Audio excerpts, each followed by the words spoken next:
ہماری ویڈیوز دیکھنے کے لیے ہمارے چینل صراط جنت کو سبسکرائب کریں۔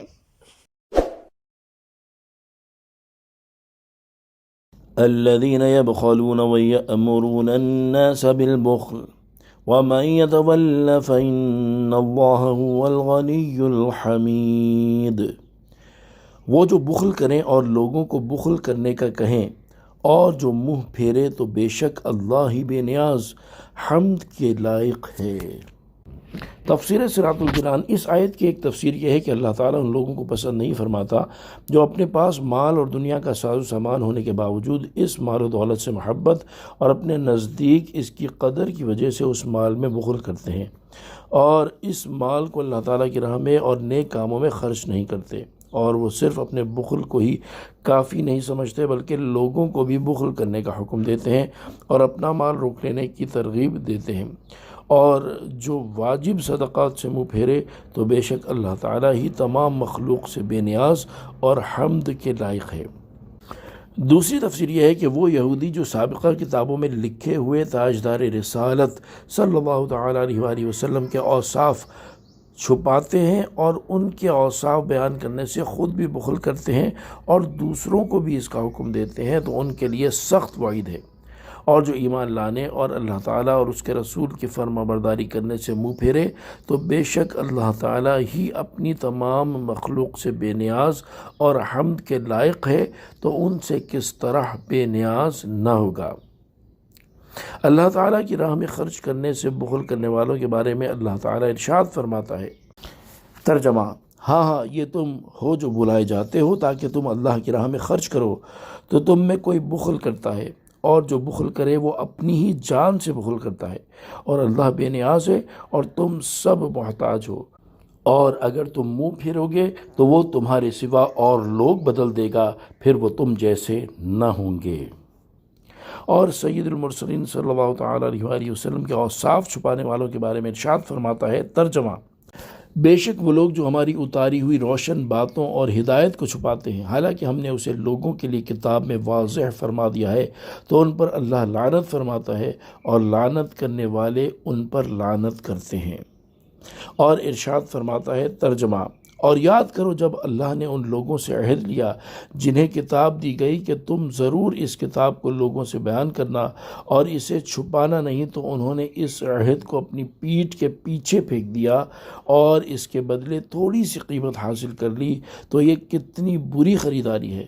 ہرگز گمان نہ کرو ان لوگوں کو جو اپنے اعمال پر خوش ہوتے ہیں اور پسند کرتے ہیں کہ ان کی ایسے کاموں پر تعریف کی جائے جو انہوں نے کیے ہی نہیں، انہیں ہرگز عذاب سے دور نہ سمجھو اور ان کے لیے دردناک عذاب ہے۔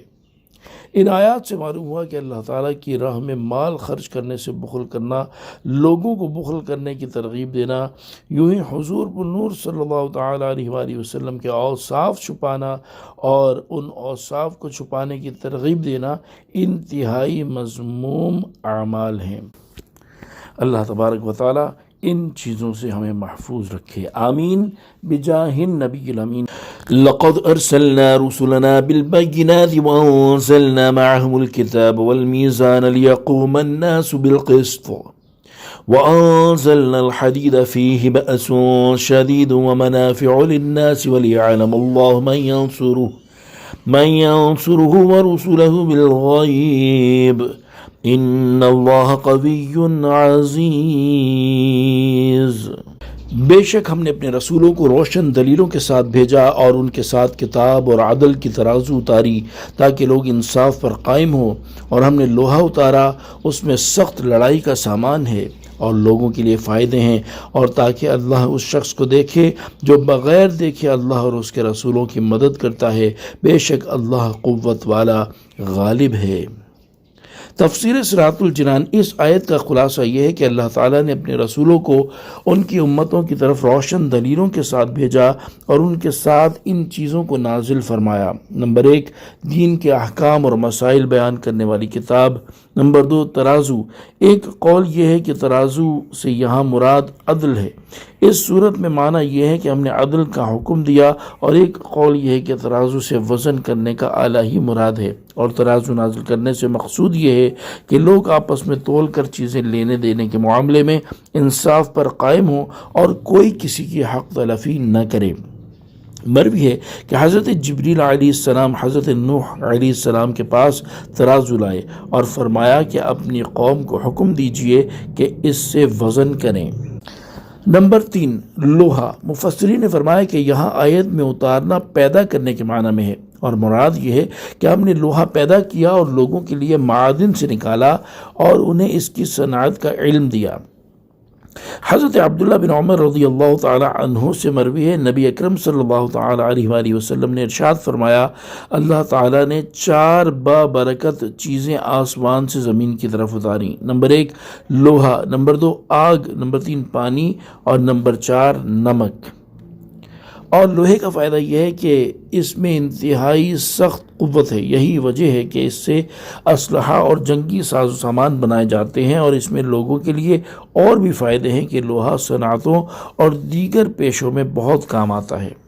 آیت کے آخر میں ارشاد فرمایا کہ لوہا نازل کرنے سے مقصود یہ ہے کہ اللہ تعالیٰ اس شخص کو دیکھے جو جہاد میں لوہے کو استعمال کر کے اللہ تعالیٰ کے دین کی مدد کرتا ہے، حالانکہ اس نے اللہ تعالیٰ کو دیکھا نہیں ہوا. بے شک اللہ تعالیٰ قوت والا غالب ہے، اس کو کسی کی مدد درکار نہیں، اور دین کی مدد کرنے کا اس نے جو حکم دیا یہ انہی لوگوں کے فائدے کے لیے ہے. صلو علی الحبیب صلی اللہ تعالی علی محمد صلی اللہ تعالی علیہ وآلہ وسلم.